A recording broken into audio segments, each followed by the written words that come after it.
All right, lads, welcome back to me podcast, Cheaper Than Therapy. Mick Thomas here. How are you? Thanks for liking, subscribing, and sharing. Coming on back. I do appreciate you. Checking this podcast wherever you get your podcast from. Available anywhere. Anywhere there's a podcast available, that is it. If you want to head over to YouTube, you can watch my face tell the same thing that your ears would be listening to. And also, I got clips and videos up there too, right? But anyway, you know who I am. Mick Thomas Comedy on all platforms. Give me a follow. Come see me live. There's a lot going on, lads. A lot going on within the next month or two. Next week, Wednesday, Thursday, 28th, 29th of February, I am in Uncle Vinny's Comedy Club on the Jersey Shore, New Jersey, Point Pleasant. Love that club. Love that town. Can't wait to get back in there. Then we're rolling into March 7th, Columbus, Ohio. March 8th. By the way, Columbus, Ohio, I'm with my buddy Sean Finnerty. March 8th, I'm in the Bahamas again. I got another gig in the Bahamas. Sucks to be me. Straight back home. The 13th, I'm at Mulcahy's on Long Island at Wantagh. Tickets are available for that. Me and Sean will be there. 14th, the MGM. Is it 14th will be the MGM? No, 14th will be at Laugh Boston Comedy Club. Me and Sean, and then we'll be the next night on the 15th. We'll be in MGM Grand in Springfield, Massachusetts. The 16th headed right down to Philly to the Helium Comedy Club in Philly. Tickets available again everywhere you get your tickets. And then on St. Patrick's Day, big Irish comedy show at the Comic Strip Live. And in between, I'll be everywhere else, right? Come see me at Gotham, at Comic Strip Live, West Side, Comedy Cellar, Governors Online. I'm everywhere. I'm around doing those other gigs. So please come check me out. I'd love to see you. Lot going on I want to talk about. One thing I kind of want to get into, which is a little, but I'll get that in a moment. It's kind of a little bit serious about, I feel like the future of comedy.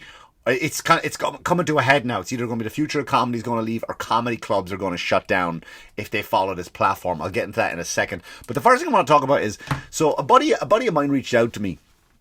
I don't want to name him because he has a wife that doesn't like that he does these kind of things.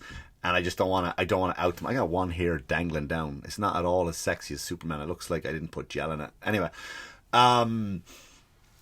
so he told me that he goes on to the Oculus, right? You know, the glass, the fucking 3D thing. And I've been on them before. It's great. It felt like I put one on the other day and I'm sitting on top of it, literally on a mountain. I'm looking around. I go, this is great. It's almost, if it didn't feel blasphemous, I would come up here for my morning prayers. I would just sit up on top of this mountain, say my morning prayers, and then get on with my day. But it kind of feels a bit blasphemous to use technology intertwining with your prayers. That's just me. Call me old-fashioned. So, but he tells me, he goes, Mick, go watch virtual reality porn on the Oculus. Now, I knew it existed, and I'd never watched it before. I no longer watch pornographies. I used to, right? I used to watch them. I didn't have an addiction to them. I didn't have a problem with them. I wasn't like, I need to be just watching it constantly. I just gave up on it. I just don't think it's good for the consumer, and I don't think it's good for the supplier, the maker of it, right? We see even this week, what's her name?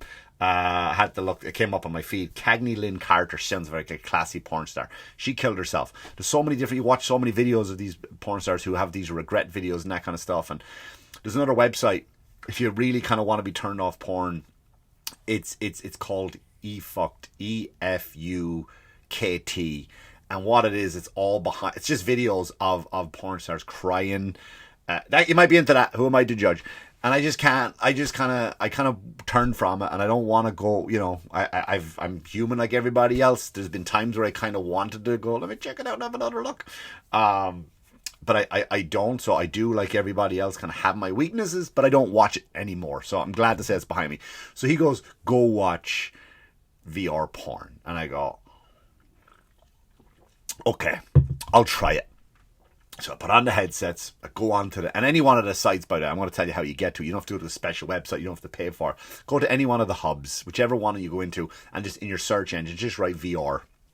And it'll give you a list of movies. And you click on it, and then you just, it scared me. And here's what scared me about it, is its relationships will end relationships, there will be no more couples, I believe, in 15 to 20 years. Unless you're a strong religious faith, one of the strong ones, because like Christians, we kind of get shit on a lot, and it's not okay to be Christian nowadays, apparently. But then you look at like Jews and Muslims, and they have a strong family orientated, driven religion, faith, if you will, where go forth and multiply, have more kids, right? It's better for them to contribute. That's the best thing they can do for religion, is multiply within relationships. So Christians, we kind of are shamed into that. And then there's so many people who, I am a Christian. Are you though? But you also have 2 OnlyFans accounts. Again, I'm not judging. I don't judge anybody like that. But anyway, so I think relationships are going to die. So here's what happens. So I put it on and I click on it, and this girl walks into a room. You think you're in it. By the way, it's not just you looking at her. You look around the room, up and down, around, and you see you're in this big, massive room, right? This massive room, and this woman walks in, and it's you. I'm not kidding. You swear, she's standing in front. It's scary. It's almost like, who let you in here? Right? How did you get a key to my kitchen? And why am I sitting in the kitchen? This is a weird spot for me to be sitting in. If anything, I'd be on the couch. So she comes in, and I'm watching her while she slowly undresses. And listen, I don't mean to sound bad for the women, but if you've seen a pair of tits, you've seen them all. I grew up in Europe, topless beaches. So you're not doing anything for me, love. I'm just staring at you going, all right, okay. You've seen one, you've seen them all. So while she's getting undressed, because we've, seen all that, I'm looking around the room. And it's a massive, like, typical LA house, right? All glass windows, marble floors, and, walls, glass walls, and looking into the outside. And all I'm sitting there and I'm thinking to myself is like, how much is he paying for this house, right? Like, is this an Airbnb? It looks, I don't know. I'm like, look at that long floor. Like, that would be cool to play Micro Machines. Remember those? You pull them back and you just let them, like, the cars would go down the track. And so you look around the house, you're looking at the artwork on the wall, you're like, I bet that must have set him back a pretty penny, right? And you're not even paying attention. But then I look back at the girl, and her arse is literally in my, like, I had to do one of these. I had to go back. I had to take a step, kind of like a lean back thing. Like, that is, you're too close to me, to the point where I nearly put my hand out. But I felt if I put my hand out to kind of push her, like, go away. Like, I don't know if there was the sensor on the headset, where you just push, like, go away, please, go away. And I felt like as I was pushing out, I was trying to grab her cheeks, her arse cheeks, and then I put my hands down, like the rules of a strip club, you can't touch them, and you kind of realize what you were doing, and you kind of had to sit on your hands.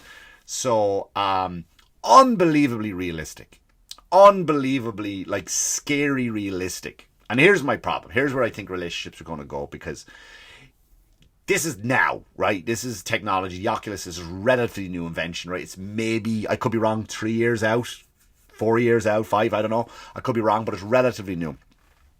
So I'm watching this thing, and all I can think of, like, what would happen, right? What's next, right? Like, what, do you have sensors on a jacket or a shirt that because when she leans into this ear and says something to you, you hear it there, and she leans over there, you hear it in this ear.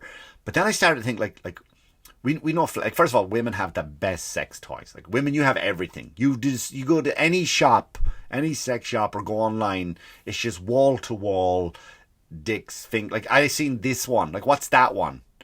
A rubber one of these. What? I don't get. What is that? But anyway, so you have wall to wall toys, plugs and hoops and loops and spinners and twisters, right? You have everything, and good for you. Good for you. Men, we've nothing. Men, we have nothing apart from one of those blow up dolls, like, right? Which I don't know who is getting on one of them. They do not look attractive at all, until the robots come in, of course. But we have that, and then we have, like, maybe a fleshlight. Now, I've been given a fleshlight. I've used a fleshlight before. A friend of mine had a podcast that were sponsored by it, and he gave me one, and I tried it. And the problem with a fleshlight is it's degrading, because it's just awful. It's just not good at all. It's not good. My opinion, of course. Years ago I tried it. But what's next when you put in sensors and it sinks in with the fleshlight, right? You put a bit of lube in there, right? Lob it on, and it just turns, it rotates, it does all this stuff. You're watching it, your brain thinks it's as real. You're looking around, there's a kitchen. When we're done, maybe she'll head off and make me a sambo. Is it sexist? It is my fantasy. I don't care. Right, so you have all these sensors going. So I think and the videos are 20 minutes long, right? They're 25 minutes long. I saw one for an hour. What am I doing an hour for? That's a waste of everybody's time. So my point is, when we get to that level, which has to be around the corner, has to be, right? What's the point in being in relationships? If you're a young go-getter, and I'm speaking about the lads now, I don't think these VR porn would work for women. Maybe it would. I don't know. But if you're a man and you put it on, right, and you're thinking to yourself, right, I have to try do I want to go on these apps and swipe, right? I'm looking at her page. Her page is full of her in bikini shots, which means she's a bit of a thirst trap. So therefore, every guy is probably, I'm not the only guy she's talking to. And again, I'm sure it works both ways with women, but I'm just speaking from a lad's perspective. A young man, let's say a young man in his early 20s, I'm past that now, which I'm so grateful I'm past it. I missed the technology, bubble. Like, I get to look back on it, but because I'd be in trouble, man, if I had the technology. If technology, like when I was coming up as a kid, oh my God, I would have been in trouble. I would have been said the weirdest shit. I would have been fucking talked to the biggest monsters. I'm glad I missed it. It wasn't designed for idiots like me. But you want to get, like, what if you're one of these hustler lads and you want to go out and you want to start your own business and you want to get all these hours a day and you don't want to waste your time swiping left and right? Lob on the Oculus, put on the flashlight thing, all hooked up, click, press play, sit back, 20 minutes, I am done. Order a Chinese, let me focus on me making money. And that's what's going to happen. People are no longer going to need to interact. They're not going to need to interact, right? You don't have to listen to it. You don't have to listen to all of this in your ear. You know what I mean? You don't have to find Chinese is okay. I will get Chinese this time again. Who cares? You don't have to do any of that. You don't have to... You know what I mean? You don't have to worry about... You don't have to be paranoid about your body when you take it off. You take your shirt off. You don't have to do any of that stuff. Because the technology will allow... And I think that is going to eliminate the need to have a relationship. Very, very interesting. Listen, if you have an Oculus at home, try it. See what I'm talking about, right? If you want to give up, if you're struggling about giving up porn, do not put it on. It is the next level of capture, of entrapment. Do not put it on. Okay? Don't put it on. And if you do love porn and you're looking for something new, you're bored of the same old cuckold videos or whatever you're into, right? Midgets riding on the back of donkeys, right? Peeing on you as they go by. Whatever you're into, if you want to take it to the next level, give that a go. Give that a go. That's all I'm saying. So, look, it's not for me, but it is dangerous. But I just think RIP relationships. That's all I'm saying. So what I wanted to talk about today, what I wanted to get into was, I'm sure you all know who Jim Florentine is. Right. I was looking, by the way, so before I go into this, I was looking to, because people message me constantly, come to this town, come to that town. I go, yeah, let me look at it. I'll have people call them. Let's see what the deal is. If it's not good enough, deal, if it's not lucrative, there's no point in me going all the way out there. I don't like what they're offering, whatever. So I was in talks with a comedy club in Seattle. Right, and going back and forth, and I've decided to, so for the people of Seattle who want me to go, I will not be going out, because my plan was to go to this one place maybe by the end of the year, and it fell through. I'd never seen a comedy club do this before. So it's in a place, it's in Seattle. Now, as we know, Seattle is a very leftist state. Is it Seattle a state? It's a leftist town. No, Seattle's in Washington, isn't it? So Seattle is a leftist, very leftist town. We all know that. Now, again, this is why I'm not, like, people think, oh, Mick, you're so right-wing, and I get, because you show up on Fox, which they want me back again, by the way, which I'm sure I'll be on there soon. It's not that I'm right-wing, I'm just anti-left. Now, I'm not anti-liberal, right, because I think I've covered this before. Deep down, we are all liberal in our own ways, right? We all want, hey, man, bring the immigrants in, just make it legal, make sure they're not carrying any diseases, right? Yeah, sure, healthcare should be free, so nobody should have to go into debt for breaking their arm. All for that. That makes me liberal, right? I just also am liberal with the things that the lefty don't like me to be liberal on.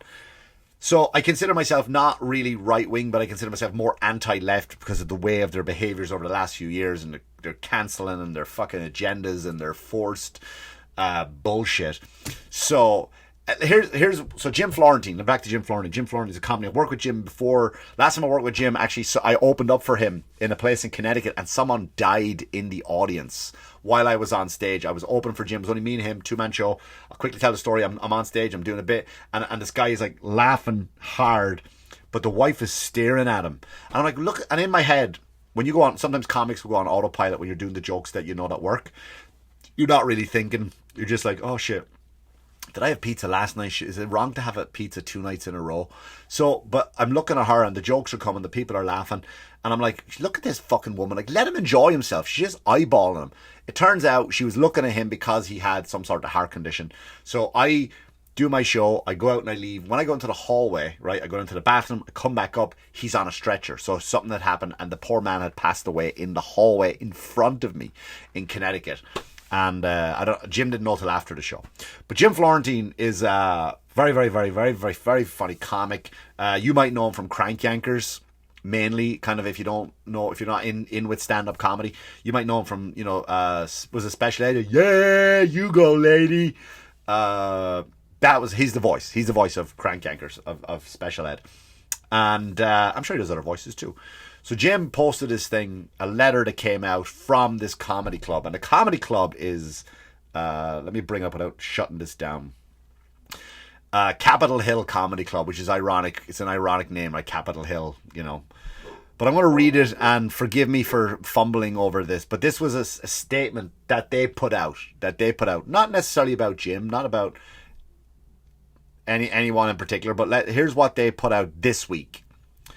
After careful consideration and discussions with our team, investors, local comedians, and neighborhood advocacy groups, we've encountered a challenging situation that requires us to revisit the planned shows. Capitol Hill is known for its progressive values, and we've received significant feedback expressing concerns about the alignment of the upcoming shows with the neighborhood's ethos. So before we go further on that one, right, being progressive, it means you're assuming comedians are not progressive, right? You're better than what we're behind here because of our jokes. Like, we don't have any values, progressive values, but you're off ahead of us. But anyway, I diverse. This feedback includes concerns from local advocacy groups that are deeply embedded in our community and work towards upholding its values. What kind of groups do you think it is? What kind of groups, right? Let's just assume it's fucking purple-haired, fat fucking groups, right?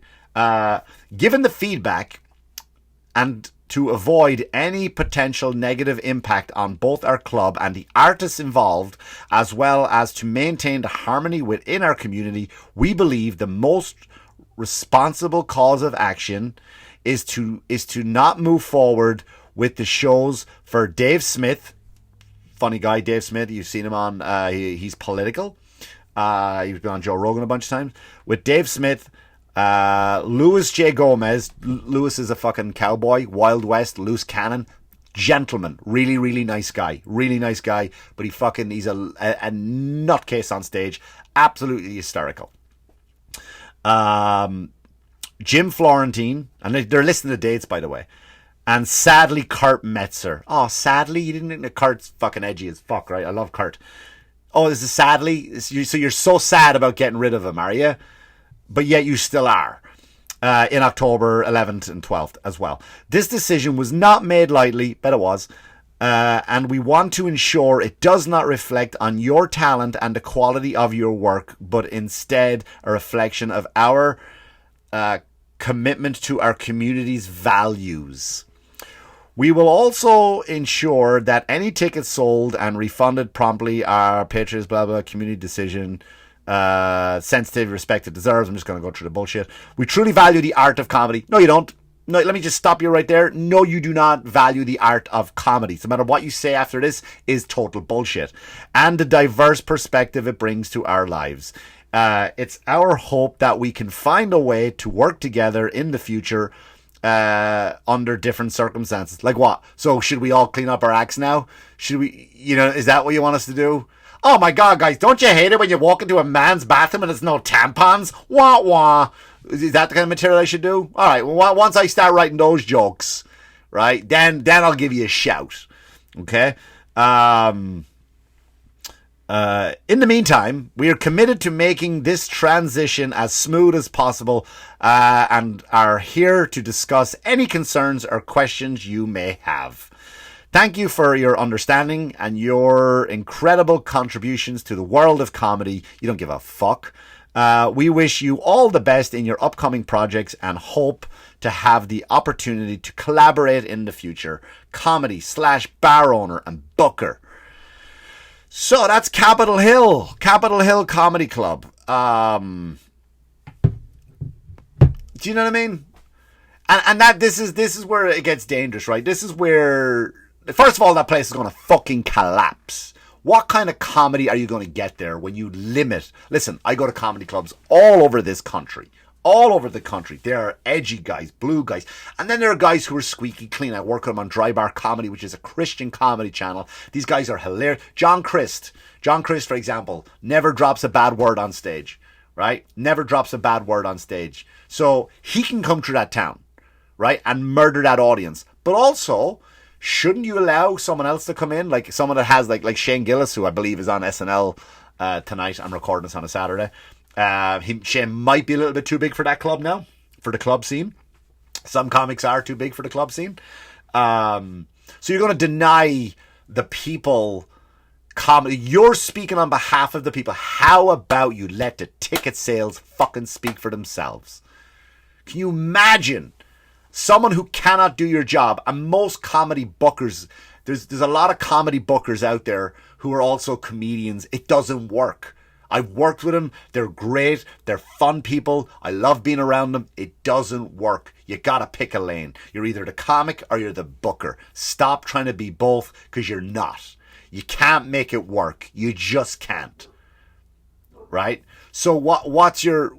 So who are you? So you can't do it, is my point, is right? So just because you can't do what we fucking do, you're going to decide what we can and can't say on your stage. Now, if I go up on your stage and I say something horrific and all your audience get something so horrific that all your audience gets up, or a majority of your audience gets up, and they walk out of the room, you might not want to have Mick Thomas back there ever again. But give your audience the fucking chance to get up and walk out. Let them judge. Who the fuck are you to speak for them? Right? Your club is going to die now. Your club is going to die. You know why? Because there's far few comics that can sell a room that are you can put a leash on. Right? There's so many comedians who are squeaky clean, who are hilarious. Pete Lee is one of my favorite comics. Right? He can murder your room. But there's not that many Pete Lees out there. There's just not that many. There's guys like us who like to go out and go, you know what, I'm just going to say this. It sounds fucked up, but it's a joke. They are just jokes. We don't use... At least I don't, and I know most of the comics do not use the club as a fucking platform to go up and spew their soapbox bullshit about politics. But again, here we are. This is why, and I hope they don't go out of business, right? But they will. They will. I don't wish any place to go out of business. Like people go, I hope Fox News shuts down. I hope Hobby Lobby disappears. I hope Chick-fil-A goes under. Why? Thousands of people will be out of work. Is that what you want? Is that what you want? Do you also want to take away the millions and millions of dollars that they donate to charities? That's my point. I don't want to see anybody go out of business. But you will go out of business. You certainly will go out of business when you start pulling shit like this. Don't tell us what we can and can't say on stage. And if we say something on stage that nobody likes, the ticket sales will speak for themselves. If there's a room with 200 people and I say fucked up shit and these 200 people laugh their ass off and they're still buying drink and chicken wings or whatever the fuck you serve at your club, then I'm doing my job and they're having a good time. You don't get to fucking swoop in and go, no, they don't need to hear this. They don't need to hear this, so you're not coming back. And that's going to be, if clubs start to follow this suit, you're done. You're just done. I already see, read the comments, follow Jim on Jim Florentine on Instagram. Read the comments of comics already. I don't publicly get involved in that kind of stuff. I talk about it here on my own platform. But look at the comics of the comments of comics, good comics that are go, fuck that place, I'm never going back. I will never go to that place. I have dates, I'm cancelling them. Good luck with that, right? Enjoy that. But this is my problem, and this is why I am not right-wing, right this, right that. I'm anti this bullshit. And this is only happening on the fucking left. This only happens on the left. Right? And if you disagree with this, you're a bigot, you're a Nazi. Guess what? Your words don't work anymore. Your words are over. Your run is over. Nobody cares anymore. Everyone's onto your bullshit. Everyone figured out you're a fucking crazy Rubik's Cube with a bunch of colours, and we've all twisted it the right way, and now we get to see your fucking true colours on all sides, and we don't want none of it. That's a fucking soundbite. Someone write that down. That was fucking great. Oh, caught myself a little bit hard there. I might hang up this podcast, touch my nipples. Anyway, thanks for liking, subscribing and sharing and coming on back. I do appreciate it. Come see me live. Can't wait to see you. Follow me on all platforms. Mick Thomas Comedy. Listen, thanks again. And as always, wash your hands, you dirty fuckers. Good luck to you. Good luck to you.